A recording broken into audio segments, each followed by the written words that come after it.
Yeah, first of all, just give Iowa a lot of credit. Found a way to win. Really good football team, really good football rivalry. It was a really tough football game. Courageous game by both teams. Somebody had to win, somebody had to lose. We had our chances. In fact, we had a lot of chances, and we just didn't capitalize on those chances. That locker room's full of winners in there. Unfortunately, I said this before, winners do lose. And that's all they did tonight. We lost. But I told them I don't want anybody hanging their head and pouting. Because not one play ever loses you the game. Ever. Since I've been coaching, I haven't seen that. We had our opportunities, didn't take advantage of them. Iowa did. And it was one of those games. It was a rivalry game, really close, could have went either way. But we had our chances. It was going to come down to 3 or 4 plays, and it did. And we'll talk about, I'm sure, those 3 or 4 plays. But I couldn't be more proud of our seniors. Couldn't be more proud of their courage, their heart, their fight, their unconquerable will. That's how you play. Now, there's some things in there that are unacceptable. But how we played as a team, those are 2 teams that have very shared identities in terms of their physicality. And playing football, meaningful football in November and what it looks like. And it's unfortunate we weren't able to be 1-0 in the Iowa season. Got to give them a lot of credit. Really good football team, very well coached. And they, at the end of the day, found a way to make one more play than we did. So with that, open up for questions. How do you just sum up the emotion of being that close and not coming through? Yeah, disappointed, not discouraged. That's how I'd sum it up. You know, I was told a long time ago, close get you caught, almost get you fired. Interference on the interception? That's for people in wherever they're from and wherever they look at things, zooming in, or I don't know. I don't answer a lot of official questions. You know that. I mean, it is what it is. I saw it as a pretty bang-bang play. I mean, I was looking on the backside, so I didn't really get a chance to see it until it was already up in the air, because I was looking on the backside, because with that one high look, the ball goes backside. And we got to get to the bottom of, you know, why it was thrown to the front side. But that's where my eyes were going. How much do you look at some of the early miscues, the missed field goal, and breakdown? That's all part of it, right? I mean, missed a field goal in the first half. We fumble, driving to go score. We throw an interception, driving to go score. If you do that against Iowa, you're not going to win. So we say those, no one play beats you, but if you do it over and over and over, you can get beat by having those plays. But that doesn't take away how important those players are to our football team, and we wouldn't have been even in the game if it wasn't for those players. And if we would have played better, I think, on both sides of the ball earlier, maybe it doesn't come down to that. What do you say about Muhammad's play today? I thought he absolutely played phenomenal. You know, one play will never define how he plays in a game, ever. I mean, we wouldn't be anywhere near him programmed like we are right now if it wasn't for Ibrahim. So one play, it happens. I mean, it's unfortunate it happens. I know he's disappointed. Nobody's more disappointed about that play than him. And, you know, that's the hard part about leadership. That's the hard part about being a star player. But Michael Jordan used to say, I missed way more shots than I made. It's sports. It's unfortunate it happened where it happened. But I'd give it to him all over again. So, no doubt in my mind. What did you think of the O-line's execution in the ground game? I thought they played tremendous. I thought we won the trenches. I don't think it was even close. I mean, we dominated the trenches. Again, you go by everything down on this stat sheet, 312 yards rushing. If you would just show me that, and you show me the stats, and then you show me all the other stuff, we're going to win the game. And we did everything but win the game. But when you miss a field goal, you're down 10-0 to Iowa really early. You give up 2 explosive plays in the first half. You fumble when you're going in, throw an interception when you're going in. I mean, you're not going to beat Iowa. Remember, we always talk about Iowa doesn't beat themselves. There you go. They force you to beat yourself. And we happen to be another victim tonight. What were some of the issues in defending the Iowa tight end? Well, I think there's 2 plays. I think the tight end early screen hurt us. And, again, it's a really good play design. It's a specialty play that they put in. Got our eyes in the wrong spot. and really didn't fit. That's still part of a gap, right? We didn't fit the gap, kind of took the cheese. And then later on, eyes are in the wrong spot, and they hit us down the seam, right down the middle of the field. Besides that, I mean, there's some space, Ryan, that for some of the other catches by the tight end, there's some space, but those are natural spaces. I don't think that was anything that's concerning, but the two explosive plays, I mean, you'd love to have those back. AJ, there's been a few times this year where slow starts defensively have come back to roost. Why did you feel like those were, again, an issue for you? Well, you either call it a slow start defensively or a slow start offensively. Well, we have a combination of start and slow offense, start and slow defense. I don't care who you are in the country. That's not a good recipe. With all that said, it's 10-10 in the fourth quarter. We're going in to drive on the third possession we're going in, and we go in twice. So the great thing about that question is we were able to overcome all that. That's football, right? You guys are going to judge based on perfection and then, chisel away from that. The expectation from all of us is expectation out there, and then chisel away why we didn't get there. Well, I just told you why we didn't get there, right? And but again, I couldn't be more proud of their effort. I'm so proud of them. Just we didn't execute enough. What did you see from Martez Lewis when he had to step up into the game after that Ursary injury? Yeah, I saw the future. It's good to get Martez in there. Martez worked really hard. He's worked really hard in every area of his life, and he went right in the game and did what he did, and then Ariante came back and pulled him back out, but he was ready to go. There was no hesitation in his body language or his mind. He was ready. What more do you need to see from Ethan? I know it's his only third start, but what more does he have to do in order to kind of be a guy that you can rely on in a situation like this to get you guys potentially in the end zone? Well, jokingly, you draft all your people on, whatever, and you tell me what you would think. We'll talk on the show, maybe. You can tell me that. I'm kidding, of course. But, I thought Ethan played really well tonight. I thought he played really well. And this kid's a freshman. Let's not forget that. But Greg Schiano taught me a long time ago, it's either good enough or it's not. It doesn't matter how old you are. Are you good enough to play at the Big Ten and win? Or are you not? And he is. Did he make one critical mistake tonight? Yes. He did. It's not his fault that we lost. It's not Muhammad's fault that we lost.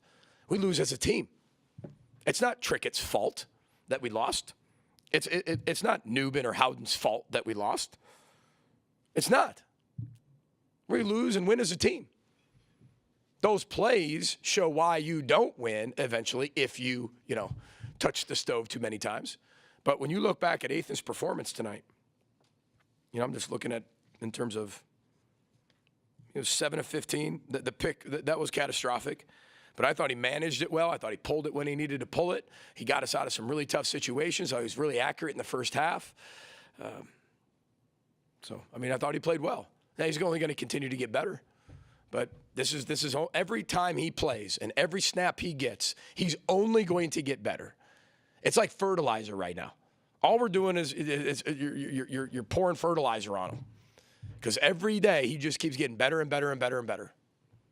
I mean, having a running back have 265 yards helps. That helps any quarterback.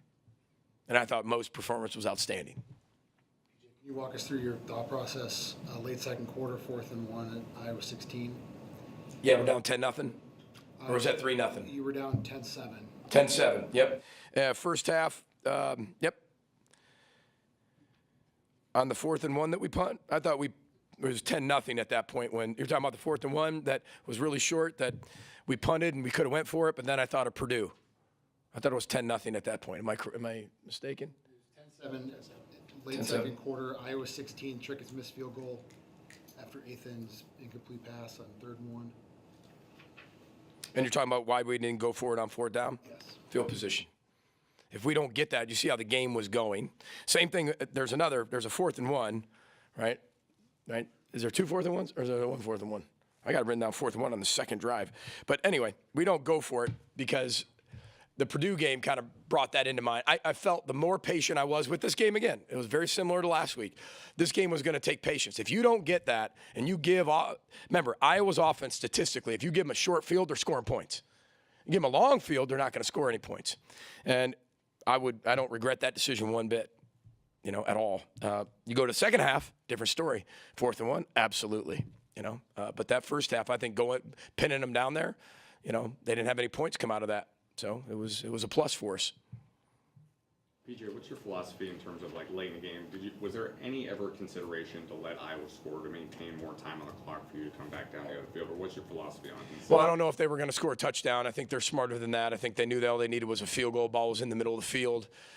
We had 2 timeouts left. You're just hoping something happens on the snap. You're hoping that something like that goes wrong. Plus you have no timeouts. You got to go all the way down the field for a touchdown. We were hoping the chances of holding to a field goal and getting them to miss a field goal, go block it, still with time on the clock. So to me, it wasn't a let them score situation, in my opinion, because felt they were going to play for the field goal and we could hold them to a field goal, and it would have been different if it was on the 1-yard line, and depending on how many timeouts we'd have had. But I felt like we played that really well. Take 1 or 2 more for Coach.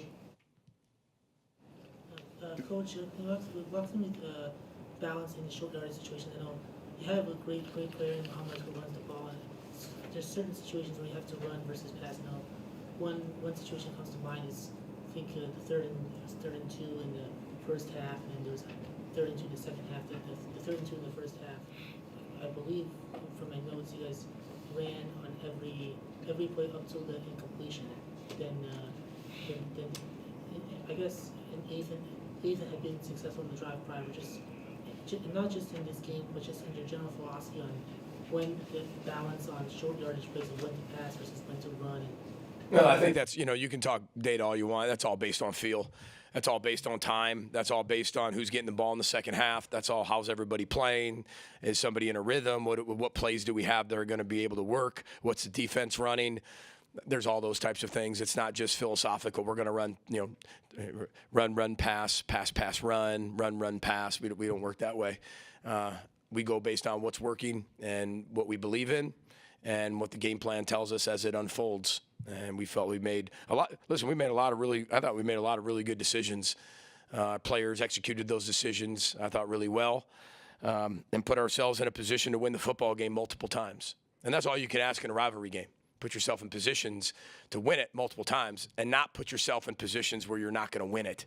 And we've done that before and saw what that looked like. But I always, after we were down 10-0, I felt like we settled down on defense. And once we got to the second half, I felt like we could be a little more aggressive. We just couldn't make it 17-0 going into halftime or something like that. That's a completely different game. So, but yeah, proud of our seniors. So appreciate everybody. Roll the boat, Scotty Mal, go Gophers. Thank you.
Forward. We have Cody Lindenberg, Thomas Rush. I'm still working. So.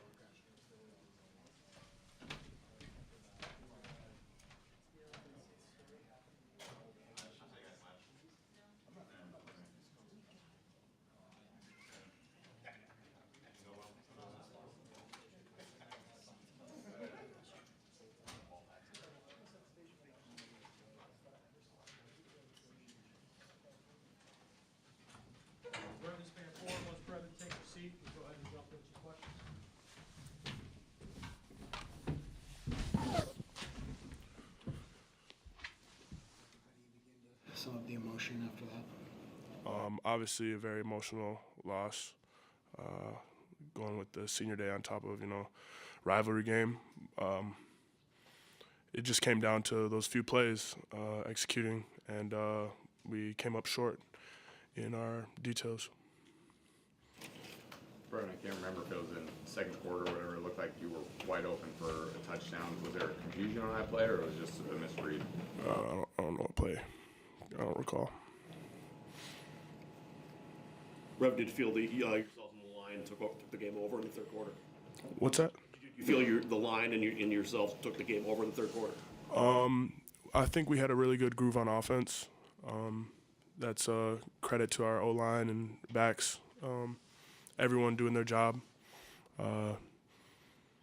Ultimately, it just costed us on a few plays down the stretch. Do you say anything to Moa there in the fourth quarter? I mean, you rode him the whole game. He was having such a good game running the ball, and then all of a sudden just a critical fumble there. I mean, what do you say to him after play? Just have his back regardless.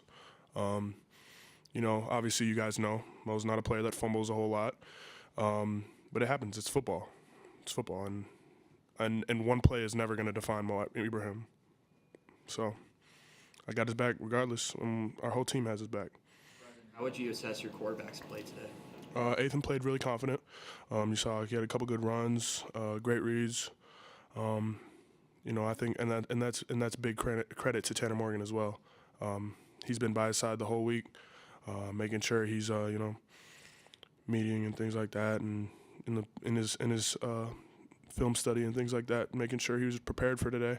So credit to both of those guys. They both worked tremendously hard. Tough rivalry loss, another rivalry game next week. How do you shake this one off and go towards next week? Got to wipe the slate tomorrow. Obviously this was one we really wanted, but we can't do anything about it now. So all we can do is respond and get on to Wisconsin and start our game prep. Obviously, it's the small plays, the execution plays, but do you feel like there was just miscues earlier on that just kind of... I think we started a little bit slow. That's been a reoccurring thing, and that falls on us as players. We take full responsibility for that on offense. We just got to get things going a lot sooner, and I think that's obviously been a point of emphasis for us. Starting fast, accelerate middle, and finish strong. But unfortunately, today we didn't. What do you think it takes to start fast? Is it sort of a mindset thing, or just details, or dialing in? I would say both. Moving the sticks. Obviously, we do well when we're moving the sticks on first and second down. So just continuing to work on our details.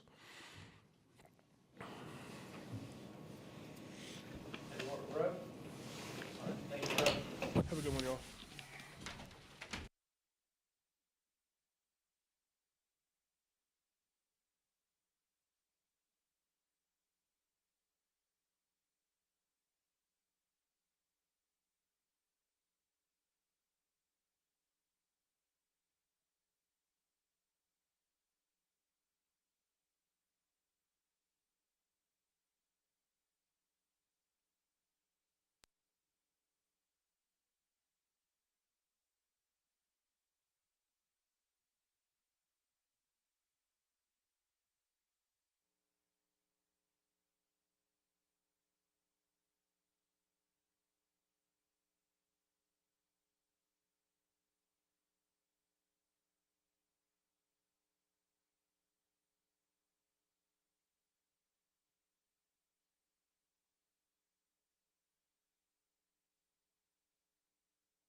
Muhammad after Thomas and Cody?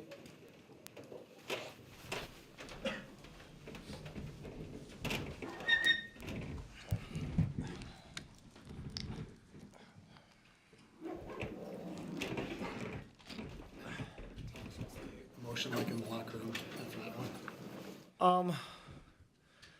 I think that's always tough for, especially, for guys that are seniors in their last one. That's one we wanted to get, and obviously you don't, like the result walking away from that, but,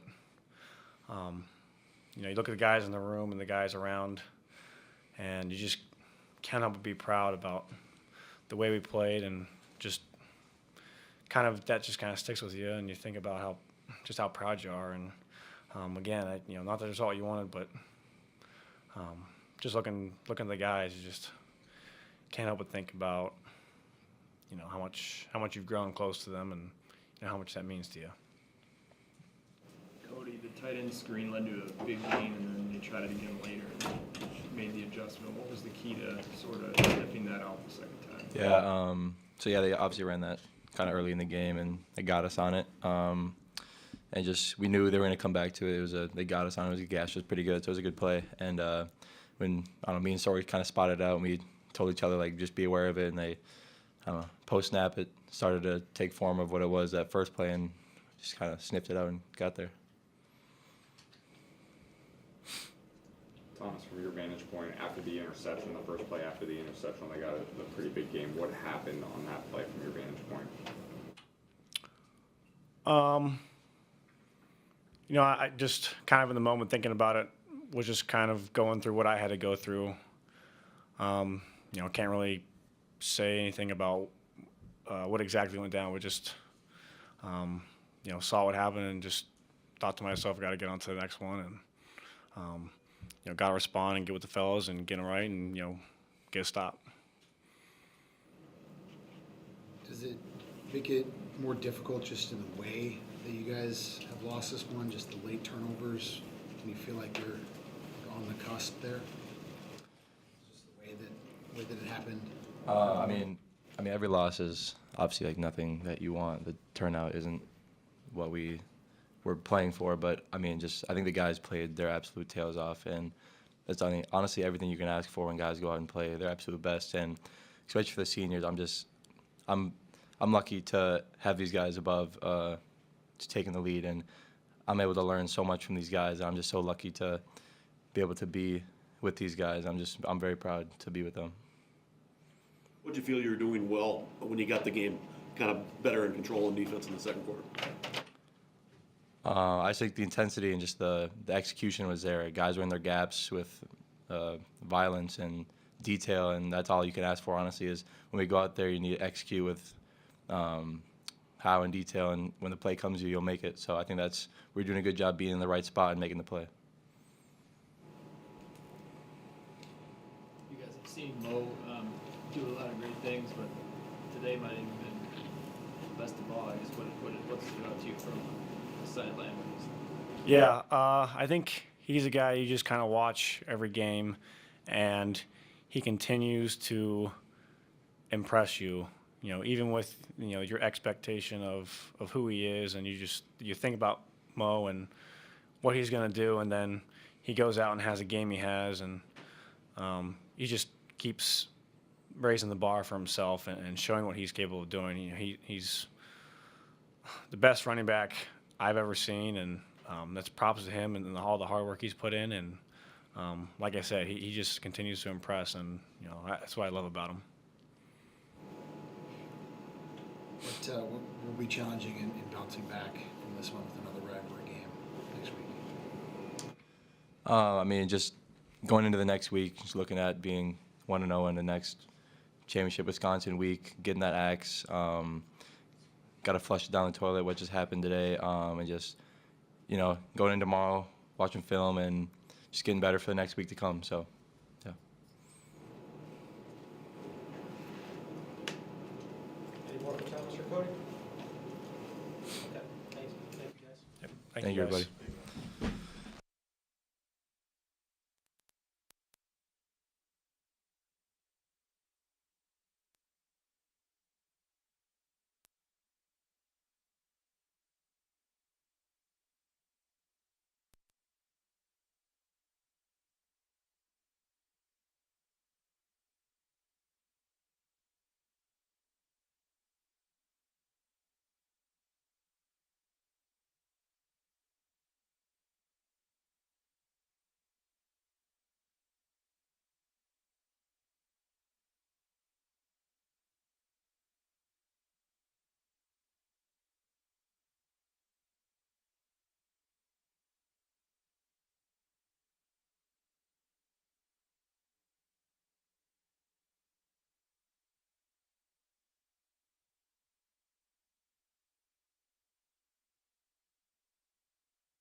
it's one of those games you just got to go back and learn from.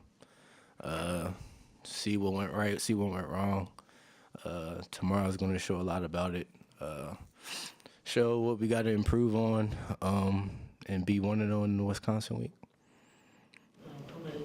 Thank you so much for your time after a tough game like that. I know it's a tough loss, but walk me through what it feels like that stretch you had in the third and fourth quarter when you're running and you're running downhill, and there's nothing that the opponent can do to stop you play after play after play. Just walk me through the endurance, just the determination on each play that you have. Yeah. So coming.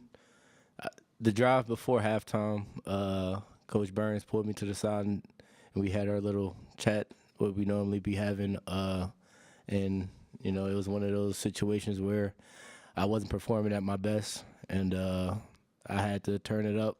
And that's what we did. We just locked in, play after play, just focusing on the next play. Not thinking about what I was doing. I was so locked into the details of the play, understanding what they were trying to do to stop the run game, and having answers for it. So I wasn't looking at the stats saying, oh, I'm having a good drive or whatever like that. It was more like understanding what they're doing, and then understanding that's an answer for it, and finding those answers, and I was spilling out of it like you've seen today. Well, I'm sure it's gone through your head a bunch of times already, but can you walk us through the fumble? I can't even remember right now. I think it was the outside zone. Stretched it. They overran it, cut it back, and I was like a yard short from the first down. I wanted to fall forward, and it popped out. And yeah. Just the determination to kind of rush for over 200, over 60 yards, and continually have the team on your back. What kind of pride do you have in putting forth this effort and the guys up front to be able to pave the way for you? You know, I'm willing to do whatever to help this team win. I let it be known. That's a big reason why I came back. I understood, you know, what we wanted to accomplish as a team, and you know, he always asked me how many carries will it take. It don't matter. I'm gonna keep fighting for my team, fighting with my team, and yeah. What happened with your face mask? I have no idea. It was hanging off. One side was hanging off, and I was trying to fix my mouthpiece, and I realized that it was leaning, and I thought I was going to get like an equipment timeout, but they said they couldn't call a timeout, so Coach Fleck had to burn a timeout. What do you think of the way the O-line performed against an Iowa defense that was limited in the running game? Outstanding. Those guys prepared well. They came out firing on all cylinders. They opened up huge lanes for me. As you can see out there, we was all on the same page, and I'm thankful for that O-line. They get better and better each week, and as you can see today, they're probably the top O-line in the country. What's on your mind when you think about the Wisconsin game? Well, first I got to dissect the Iowa game. It's not on Wisconsin yet. It's not Wisconsin week. I'll know more about Wisconsin on Monday. Well, knowing how much the group wanted to get a win against Iowa, considering the streak that they've been on, how much does this one hurt, perhaps, in particular the way it ended, knowing how close you guys were? I don't think we was worried about the streak. I think we was just trying to be 1-0 in the Iowa week this week, and you know, it was a tough loss. So we got to understand why we lost and come back next week, go 1-0 in the Wisconsin week.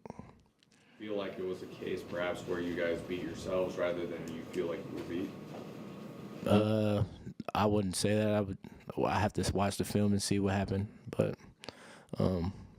Iowa played great. I don't want to take nothing from them. They went out there and earned it. So, yeah. Any more from Mohammed? Okay, thank you.